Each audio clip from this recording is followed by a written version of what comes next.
చేస్తే ఇంకా చిన్నపిల్లాడు అని, ఎక్కువగా మాట్లాడితే అప్పుడే పెద్దోడు అయిపోయావా అని మన పేరెంట్స్ కూడా కన్ఫ్యూజ్ అయ్యే ఫేసే ఈ ఇంటర్మీడియట్.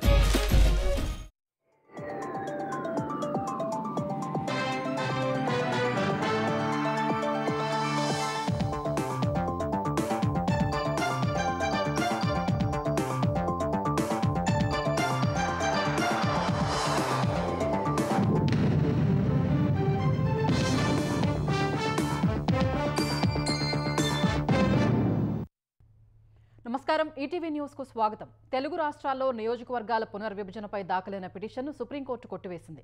2022లో ప్రొఫెసర్ పురుషోత్తం రెడ్డి దాఖలు చేసిన పిటిషన్ను కొట్టివేస్తూ జస్టిస్ సూర్యకాంత్, జస్టిస్ కోటీశ్వర్ సింగ్లతో కూడిన ధర్మాసనం తుది ఉత్తర్వులు ఇచ్చింది. ఆంధ్రప్రదేశ్ విభజన చట్టం సెక్షన్ 26 ప్రకారం నియోజకవర్గాల పునర్విభజన చేయాలని కోరిన పిటిషనర్ జమ్మూ కాశ్మీర్లో పునర్విభజన చేసే సమయంలో ఏపీ విభజన చట్టాన్ని పక్కన పెట్టారని వాదించారు. ఈ విషయంలో రాజ్యాంగ విరుద్ధంగా వ్యవహరించారని కోర్టుకు తెలిపారు. అయితే ఆర్టికల్ 170 పునర్విభజనకు సంబంధించిన అంశాన్ని స్వీకరించడంలో రాజ్యాంగపరమైన అడ్డంకిగా పనిచేస్తుందని సుప్రీంకోర్టు వెల్లడించింది. ఇలాంటి వ్యాజ్యాన్ని అనుమతిస్తే ఇతర రాష్ట్రాల్లోనూ చేపట్టాలనే వ్యాజ్యాలు వరదల్లా వస్తాయని అభిప్రాయపడింది.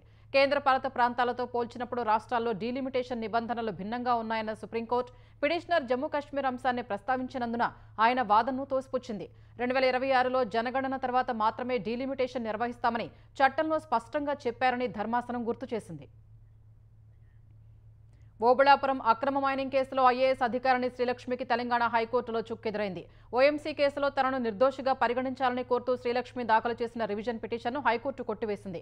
ఓఎంసీ మైనింగ్ లీజు వ్యవహారం 2006లో శ్రీలక్ష్మి పరిశ్రమల శాఖ కార్యదర్శిగా బాధ్యతలు స్వీకరించాకే ముందుకు సాగిందన్న సీబీఐ వాదనలతో ధర్మాసనం ఏకీభవించింది.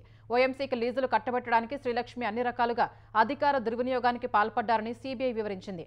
ఫలితంగా ఓఎంసీ కేసులో శ్రీలక్ష్మి నిందితురాలేనని హైకోర్టు తేల్చింది.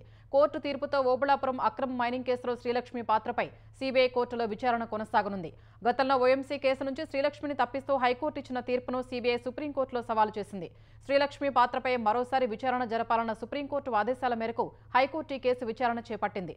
తాజాగా శ్రీలక్ష్మిని నిందితురాలుగా తేలుస్తూ తీర్పు వెలువరించింది. అమరావతిలో 4000 మంది ఉద్యోగుల కోసం 100 పడకల ఆసుపత్రి, పాఠశాలలు ఏర్పాటు చేసేందుకు ప్రైవేటు విశ్వవిద్యాలయాలైన వీఐటీ, ఎస్ఆర్ఎం అంగీకరించాయని పట్టణాభివృద్ధి శాఖ మంత్రి నారాయణ వెల్లడించారు. అమరావతిలో పర్యటించిన మంత్రి ప్రభుత్వ భవనాల నిర్మాణ పనుల్ని పరిశీలించారు. నేలపాడులోని గెజిటెడ్, నాన్ గెజిటెడ్ అధికారుల క్వార్టర్లు, గ్రూప్ డి ఉద్యోగుల నివాసాలు, హ్యాపీనెస్ట్ టవర్ల పనుల్ని పరిశీలించారు. ప్రభుత్వ భవనాల నిర్మాణాలు వేగంగా పూర్తి చేసేలా కాంట్రాక్టు సంస్థలకు దిశానిర్దేశం చేశారు. క్వార్టర్లు, భవనాల నిర్మాణంలో నాణ్యతకు ప్రాధాన్యమిస్తూ నిర్దేశిత గడువులోగా పూర్తి చేయాలని నిర్మాణ సంస్థల్ని ఆదేశించారు. మార్చిలోగా అధికారుల నివాస సముదాయాలు పూర్తవుతాయని మంత్రి నారాయణ స్పష్టం చేశారు. బీసీ రిజర్వేషన్లపై కాంగ్రెస్ ప్రభుత్వం ప్రజల్ని తప్పుదారి పట్టిస్తోందని కేంద్ర మంత్రి కిషన్ రెడ్డి విమర్శించారు. రాజకీయ లబ్ధి కోసమే బీసీ రిజర్వేషన్ల అంశాన్ని కాంగ్రెస్ పార్టీ ఎత్తుకుందని ఢిల్లీలో ఆరోపించారు. రిజర్వేషన్లు అమలైతే ఎంఐఎంకే లబ్ధి చేకూరుతుందని కిషన్ రెడ్డి ఆరోపించారు. బీసీలకు న్యాయం జరిగేలా జనగణన, కులగణన చేయాలని కేంద్రంలో మోదీ ప్రభుత్వం నిర్ణయించిందన్న ఆయన బీసీలకు నష్టం కలిగించే ఏ చర్యను బీజేపీ సహించబోదని పేర్కొన్నారు. ముఖ్యమంత్రి రేవంత్ రెడ్డి లోక్సభలో ప్రతిపక్ష నేత రాహుల్ గాంధీ చెబుతున్న రేర్ డేటా నిజమైతే గ్రామాల వారి పంచాయతీ కార్యాలయాల్లో కులగణన జాబితా పెట్టాలని బీఆర్ఎస్ ఎమ్మెల్సీ కవిత సవాల్ చేశారు. అలా చేస్తే నీళ్లకు నీళ్లు, పాలకు పాలు తేలిపోతాయని అన్నారు. కులగణన విషయంలో రేవంత్ రెడ్డి అబద్దాలు చెబుతున్నారని సామాజిక మాధ్యమం ఎక్స్లో ఆరోపించారు. తెలంగాణలో చేసిన కులగణన ఎక్స్రే, సిటీ స్కాన్ కాదన్న కవిత కేవలం కాంగ్రెస్ మోసపూరిత చర్య, ప్రజాస్వామ్యాన్ని అపహాస్యం చేయడమేనని విమర్శించారు. వివరాల సేకరణలో లోపభూయిష్టంగా ఉందని, చాలా తేడాలు ఉన్నాయని ఆక్షేపించారు. 2014 ప్రకారం తెలంగాణలో ముస్లింలు కాకుండా 52% బీసీలు ఉంటే 2024లో 46% ఎలా తగ్గారని ప్రశ్నించారు. ఇది ఒక్క తేడా మాత్రమేనని, ఇంకా చాలా వైరుధ్యాలు ఉన్నాయని కవిత పేర్కొన్నారు. భారత రక్షణ సామర్థ్యాలు పెంపొందించే దిశలో రక్షణ పరిశోధన అభివృద్ధి సంస్థ డిఆర్డీఓ మరో ఘనత సాధించింది. డ్రోన్ ద్వారా గైడెడ్ మిసైల్స్ ను విజయవంతంగా పరీక్షించింది. ఆంధ్రప్రదేశ్ కర్నూలులోని డిఆర్డీఓ టెస్ట్ రేంజ్ లో నిర్వహించిన పరీక్ష విజయవంతమైనట్టు డిఆర్డీఓ తెలిపింది. రష్యా ఉక్రెయిన్ యుద్ధం, ఆపరేషన్ సింధూర్లో డ్రోన్లు కీలక పాత్ర పోషించిన వేళ భారత సాయుధ దళాల డ్రోన్ యుద్ధ తంత్రాన్ని మరింత పదును పెట్టే దిశలో ఇతర సంస్థలతో కలిసి డిఆర్డీఓ ఈ క్షిపణిని అభివృద్ధి చేసింది. యూఏవీ నుంచి ప్రెసిషన్ గైడెడ్ క్షిపణిని విజయవంతంగా ప్రయోగించినట్లు రక్షణ మంత్రి రాజ్నాథ్ సింగ్ సామాజిక మాధ్యమం ఎక్స్లో వెల్లడించారు. డిఆర్డీఓతో కలిసి ఈ క్షిపణి అభివృద్ధి, తయారీలో భాగస్వామ్యులైన ఎంఎస్ఎంఈలు, అంకుర సంస్థల్ని ఆయన అభినందించారు. కీలకమైన రక్షణ సాంకేతిక పరిజ్ఞానాన్ని గ్రహించి ఉత్పత్తి చేయడానికి భారత్ సిద్ధంగా ఉందనే విషయాన్ని పరీక్ష రుజువు చేసిందన్నారు. ఉపరాష్ట్రపతి ఎన్నిక ఏర్పాట్లను కేంద్ర ఎన్నికల సంఘం ముమ్మరం చేసింది. రిటర్నింగ్ అధికారిగా రాజ్యసభ సెక్రటరీ జనరల్ పీసీ మోదీని నియమించింది. సోమవారం కేంద్ర న్యాయశాఖ రాజ్యసభ డిప్యూటీ చైర్మన్ అనుమతితో రాజ్యసభ సెక్రటరీ జనరల్ పీసీ మోదీని ఉపరాష్ట్రపతి ఎన్నిక రిటర్నింగ్ అధికారిగా నియమిస్తూ ఈసీ గెజెట్ నోటిఫికేషన్ విడుదల చేసింది. రాజ్యసభ సెక్రటేరియట్లోని సంయుక్త కార్యదర్శి గరీమజైన్, డైరెక్టర్ విజయ్ కుమార్ను సహాయ రిటర్నింగ్ అధికారులుగా నియమించినట్లు వెల్లడించింది. అనూహ్యంగా జగదీప్ ధన్కడ్ రాజీనామాతో ఉపరాష్ట్రపతి పదవికి ఎన్నిక అనివార్యమైంది. పార్లమెంటు ఉభయ సభల్లో వాయిదాల పర్వం కొనసాగుతోంది. బీహార్ ఓటర్ జాబితా సవరణ అంశంపై విపక్ష సభ్యుల ఆందోళనలతో ఉభయ సభలు సోమవారానికి వాయిదా పడ్డాయి. ఉదయం లోక్సభ ప్రారంభం కాగానే విపక్ష సభ్యులు ప్రశ్నోత్తరాల్ని అడ్డుకోగా స్పీకర్ తొలుత మధ్యాహ్నం 2 గంటల వరకు వాయిదా వేశారు. తర్వాత తిరిగి సమావేశమైన పరిస్థితిలో మార్పు లేకపోవడం వల్ల సోమవారానికి వాయిదా పడింది. రాజ్యసభలోనూ అదే పరిస్థితి పునరావృతమైంది. సభ ప్రారంభం కాగానే నటుడు కమల్ హాసన్ సహా తమిళనాడు నుంచి కొత్తగా ఎన్నికైన 4 సభ్యులతో డిప్యూటీ చైర్మన్ హరివంశ్ నారాయణ్ సింగ్ ప్రమాణం చేయించారు. తర్వాత విపక్ష ఎంపీలు బీహార్ ఓటర్ జాబితా అంశంపై చర్చ జరపాలని డిమాండ్ చేస్తూ ఆందోళనకు దిగారు. సభ్యుల నినాదాల మధ్య రాజ్యసభ సోమవారానికి వాయిదా పడింది. ప్రతిపక్షాల ఆందోళనతో పార్లమెంటు వర్షాకాల సమావేశాల్లో తొలివారం ఎలాంటి కార్యకలాపాలు సాధ్యం కాలేదు. పలువురు మంత్రులు ఢిల్లీలో ఉన్నందున ఇవాళ జరగాల్సిన తెలంగాణ కేబినెట్ భేటీ ఈ నెల 28కు వాయిదా పడింది. సచివాలయంలో సాయంత్రం 4 మంత్రివర్గ సమావేశం జరగాల్సి ఉంది. ఢిల్లీ నుంచి ముఖ్యమంత్రి రేవంత్ రెడ్డి మధ్యాహ్నం 3 గంటలకు హైదరాబాద్ చేరుకున్నారు. అయితే డిప్యూటీ సీఎం భట్టి విక్రమార్క, మంత్రి ఉత్తమ్ కుమార్ రెడ్డి, బీసీ మంత్రులు పొన్నం ప్రభాకర్, కొండా సురేఖ, వాకిటి శ్రీహరి ఢిల్లీలోనే ఉన్నారు. ఈ ముగ్గురు ఏఐసీసీ నిర్వహిస్తున్న ఓబీసీ సమావేశానికి హాజరయ్యారు. 5 మంత్రులు ఢిల్లీలోనే ఉన్నందున మంత్రివర్గ భేటీని ఈ నెల 28కి వాయిదా వేశారు. కాంగ్రెస్ మేనిఫెస్టో ఈ శతాబ్దపు అతిపెద్ద మోసమని బీఆర్ఎస్ కార్యనిర్వాహక అధ్యక్షుడు కేటీఆర్ ఆరోపించారు. కామారెడ్డి జిల్లా లింగంపేటలో ఆత్మగౌరవ గర్జన సభకు హాజరైన ఆయన కాంగ్రెస్ ప్రభుత్వం 2 సార్లు రైతు బంధు ఎగ్గొట్టి సంబరాలు చేసుకోమని చెప్పిందని విమర్శించారు. బీఆర్ఎస్ హయాంలో కరోనా వచ్చినప్పుడు ఏ ఒక్క పథకమూ ఆగిపోలేదన్న కేటీఆర్ ప్రభుత్వాన్ని నడిపే నేతకు దమ్ముంటే ఆదాయం పుట్టుకొస్తుందని పేర్కొన్నారు. త్వరలో జరిగే స్థానిక సంస్థల ఎన్నికల్లో ఓటుతో కాంగ్రెస్ నేతలకు బుద్ధి చెప్పాలని సూచించారు.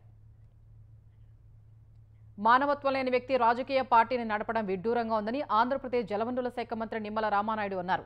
జగన్కు తలకాయలో అయినా మామిడికాయలైనా ఒక్కటే అన్నట్లుగా తొక్కించుకుంటూ వెళతానని చాటు చెబుతున్నారని విమర్శించారు. తిరుపతిలో సుపరిపాలనలో తొలి అడుగు కార్యక్రమంలో పాల్గొన్న రామానాయుడు ఏ నాయకుడైనా అధికారంలోకి వస్తే మంచి పనులు చేస్తామని చెబుతారని, జగన్ మాత్రం తలలు తీసేస్తామని బెదిరిస్తున్నారని మండిపడ్డారు. ఇలాగే బెదిరిస్తే భవిష్యత్తులో ఆ 11 సీట్లు కూడా రావని వైసీపీ గుర్తించాలని హితవు పలికారు. కూటమి ప్రభుత్వంలో కక్ష సాధింపులు ఉండవన్న మంత్రి తప్పు చేస్తే మాత్రం చట్టపరంగా కఠిన చర్యలు ఉంటాయని స్పష్టం చేశారు. మంత్రి నిమ్మల రామానాయుడుపై 2022లో జరిగిన దాడి కేసు దర్యాప్తు చేసేందుకు సిఐడి డీజీపీ సిట్ ఏర్పాటు చేశారు. డీఎస్పీ జీఆర్ఆర్ మోహన్ నేతృత్వంలో 5 సభ్యులతో ప్రత్యేక దర్యాప్తు బృందాన్ని ఏర్పాటు చేస్తూ ఆదేశాలిచ్చారు. 2022లో టిట్కో గృహాలపై కార్యక్రమానికి అధ్యక్షత వహించాల్సిన నాటి MLA Nimmala Ramanaidu, MLC అంగర్ రామ్మోహన్పై YCP నేతలు మూకుమ్మడిగా దాడి చేశారు. దాడిలో వైసీపీ కార్యకర్తలు ఉపయోగించిన బటన్ నైఫ్ను పోలీసులు స్వాధీనం చేసుకున్నారు. నాటి దాడిలో రామానాయుడు ప్రాణాపాయం నుంచి తప్పించుకున్నారు. అప్పటి ఘటనపై గత ప్రభుత్వ హయాంలో నిమ్మల, పోలీసు ఉన్నతాధికారులు కలెక్టర్కు ఫిర్యాదు చేసిన వైసీపీ నాయకులు కేసు నమోదు చేయనీయకుండా ఒత్తిడి తెచ్చారు. దాడిని ఖండిస్తూ చంద్రబాబు సైతం డీజీపీకి ఫిర్యాదు చేశారు. కూటమి ప్రభుత్వం వచ్చాక దాడికి పాల్పడిన 24 మంది వైసీపీ కార్యకర్తలపై కేసు నమోదు చేశారు. నాటి కుట్రకోణంపై దర్యాప్తు చేసి 15 రోజుల్లోగా ప్రాథమిక నివేదిక అందించాలని సిఐడి డీజీపీ ఆదేశాలు జారీ చేశారు. పల్నాడు జిల్లాలో కిడ్నాప్, బాపట్ల జిల్లా పరిధిలో జరిగిన జంట హత్యల సూత్రధారిని పోలీసులు గుర్తించారు. వైసీపీ నేత బాదం మాధవరెడ్డి 2 ఘటనల్లో కీలక పాత్ర పోషించినట్టు నరసరావుపేట పోలీసులు నిర్ధారించారు. ఈ నెల 23న కిడ్నాప్ జరిగిన ప్రాంతంలో సీసీ కెమెరాల్ని నిశితంగా పరిశీలించిన పోలీసులు రియల్టర్లు వీరాస్వామిరెడ్డి, ప్రశాంత్ రెడ్డి నరసరావుపేట కోర్టు ఎదుట ఉన్న శ్రీనిధి హోటల్లో టిఫిన్ చేసి వెళ్తుండగా వారిని కొందరు అడ్డుకున్నట్టు గుర్తించారు. బలవంతంగా వాహనాల్లోకి ఎక్కించి అక్కడి నుంచి తీసుకెళ్లగా ఇద్దరిని కిడ్నాప్ చేసిన వారిలో మాధవరెడ్డి ఉన్నట్లు సీసీ కెమెరాల్లో నిక్షిప్తమైంది. ఈ మేరకు నరసరావుపేట 1వ పట్టణ పోలీస్ స్టేషన్లో నమోదు చేసిన కిడ్నాప్ కేసులో మాధవరెడ్డిని మొదట నిందితుడిగా చేర్చిన పోలీసులు ఈ అపహరణ వెనుక మరో 6 ఉన్నట్టు తేల్చారు. 2019 ఎన్నికలకు ముందు దర్శి నియోజకవర్గ వైసీపీ ఇన్ఛార్జిగా పనిచేసిన మాధవరెడ్డి దర్శి టికెట్ ఆశించారు. అది దక్కనందున బెంగళూరు వెళ్లి స్థిరాస్తి వ్యాపారం చేపట్టారు. వీరాస్వామిరెడ్డి, ప్రశాంత్ రెడ్డిలతో కలిసి వ్యాపారం చేయగా ఆర్థిక లావాదేవీల్లో తేడాల కారణంగా పరస్పరం చెక్ బౌన్స్ కేసులు పెట్టుకున్నట్టు పోలీసులు చెప్పారు.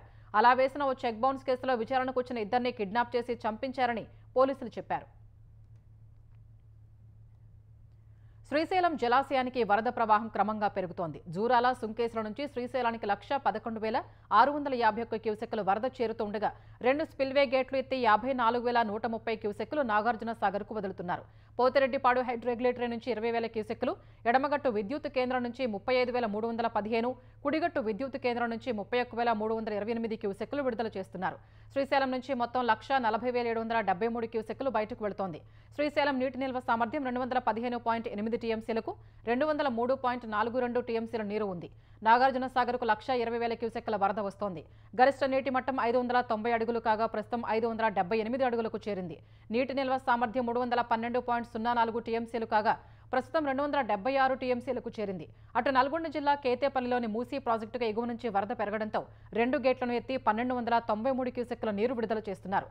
మూసీ ప్రాజెక్టు నిల్వ సామర్థ్యం 4.46 టీఎంసీలు కాగా ప్రస్తుతం 4.07 టీఎంసీలుగా ఉంది.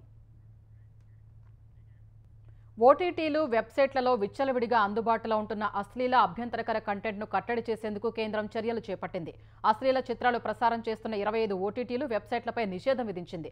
ఇందులో ఉల్లు, ఏఎల్టీటీ, బిగ్ షాట్స్, దేశీ ఫ్లిక్స్ యాప్లు ఉన్నట్టు సమాచార ప్రసార మంత్రిత్వ శాఖ వెల్లడించింది. ఆయా యాప్లు, వెబ్సైట్లను కనిపించకుండా చేయాలని దేశంలోని ఇంటర్నెట్ సర్వీస్ ప్రొవైడర్లను కేంద్రం ఆదేశించింది. ఉల్లు, ఏఎల్టీటీ, బిగ్ షాట్స్, దేశీ ఫ్లిక్స్, గులాబ్ యాప్లు సైబర్ చట్టాలు, మీడియా నిబంధనల్ని ఉల్లంఘించి అశ్లీల కంటెంట్ను ప్రసారం చేస్తున్నాయని, అందుకే వాటిపై చర్యలు తీసుకున్నట్లు సమాచార ప్రసార మంత్రిత్వ శాఖ వెల్లడించింది. ఓటీటీలు, వెబ్సైట్ల సర్వీస్ ప్రొవైడర్లు తాము ప్రసారం చేసే కంటెంట్పై బాధ్యతాయుతంగా వ్యవహరించాలని సూచించింది. దేశ ప్రధానిగా విరామం లేకుండా సుదీర్ఘకాలం పదవిలో కొనసాగిన రెండో నేతగా ప్రధాని నరేంద్ర మోదీ నిలిచారు. గతంలో ఇందిరాగాంధీ 4,077 రోజులు పదవిలో ఉండగా నరేంద్ర మోదీ ప్రధాని పదవి చేపట్టి ఇవాళ్టికి 4,078 రోజులు పూర్తవుతోంది. దేశ ప్రథమ ప్రధాని జవహర్లాల్ నెహ్రూ మొదటి స్థానంలో ఉండగా ఇప్పుడు మోదీ రెండో స్థానానికి చేరుకున్నారు. వరుసగా 3 లోక్సభ ఎన్నికల్లో తమ పార్టీలకు విజయాన్ని అందించిన నేతలుగా జవహర్లాల్ నెహ్రూ, నరేంద్ర మోదీ నిలిచారు. అటు ముఖ్యమంత్రిగా, ప్రధానిగా అత్యంత కాలం పదవిలో ఉన్న నేతగా నరేంద్ర మోదీ కొనసాగుతున్నారు. స్వాతంత్ర్యం తర్వాత పుట్టి దీర్ఘకాలం ప్రధానిగా ఉన్న కాంగ్రెసేతర పార్టీ తొలి నేతగా మోదీ నిలిచారు. కేంద్రంలో 2 సార్లు పూర్తి పదవీ కాలాన్ని చేసుకున్న కాంగ్రెసేతర పార్టీ నేతగా మోదీ ఖ్యాతికెక్కారు. కేంద్ర మాజీ మంత్రి అశోక్ గజపతిరాజు రేపు గోవా గవర్నర్ బాధ్యతలు చేపట్టనున్నారు. రేపు ఉదయం గోవా గవర్నర్ బంగ్లా దర్బార్ హాల్లో జరిగే కార్యక్రమంలో అశోక్ గజపతిరాజు ప్రమాణ స్వీకారం చేయనున్నారు. అశోక్ గజపతిరాజు ప్రమాణ స్వీకార కార్యక్రమానికి హాజరు కానున్న కేంద్ర మంత్రి రామ్మోహన్ నాయుడు, పలువురు టీడీపీ ఎంపీలు హాజరు కానున్నారు. గాజాపై ఇజ్రాయెల్ పెద్ద ఎత్తున దాడులు చేస్తున్న వేళ ఫ్రాన్స్ కీలక నిర్ణయం తీసుకుంది. పాలస్తీనాను ప్రత్యేక దేశంగా గుర్తించనున్నట్లు ఫ్రాన్స్ అధ్యక్షుడు మేక్రాన్ ప్రకటించారు. మధ్యప్రాచ్యంలో శాశ్వతంగా శాంతి నెలకొలాలనే స్థిరమైన నిబద్ధతకు అనుగుణంగా పాలస్తీనాను ప్రత్యేక దేశంగా గుర్తించాలని నిర్ణయం తీసుకున్నట్లు చెప్పారు. సెప్టెంబర్లో జరిగే ఐక్యరాజ్య సమితి సర్వసభ్య సమావేశానికి ముందు ఈ ప్రకటన చేయనున్నట్లు మేక్రాన్ తెలిపారు. గాజాలో యుద్ధం ముగియటం, ప్రజలకు ఉపశమనం కల్పించడమే తమ ముందున్న తక్షణ కర్తవ్యమని ఆయన పేర్కొన్నారు. తక్షణం కాల్పుల విరమణ పాటించడం సహా బందీల విడుదల, గాజా ప్రజలకు మానవతా సాయం అందించడం, గాజాలో సైనిక బలగాల ఉపసంహరణ, పునర్నిర్మాణం చేపట్టాల్సిన అవసరం ఉందని మేక్రాన్ చెప్పారు. టెక్ దిగ్గజం గూగుల్ మాతృ సంస్థ Alphabet CEO Indo American Sundar Pichai అరుదైన ఘనత సాధించారు. 10 ఏళ్లుగా అల్ఫాబెట్ సీఈఓగా ఉన్న ఆయన బిలియనీర్స్ క్లబ్లో చేరారు. ప్రస్తుతం ఆయన నికర సంపద $1.1 బిలియన్ దాటినట్లు బ్లూంబర్గ్ బిలియనీర్స్ సూచి వెల్లడించింది. 2023 నుంచి అల్ఫాబెట్ కంపెనీ షేర్లు రాణిస్తున్నందుని సుందర్ పిచాయ్ సంపద $1 బిలియన్ దాటినట్టు పేర్కొంది.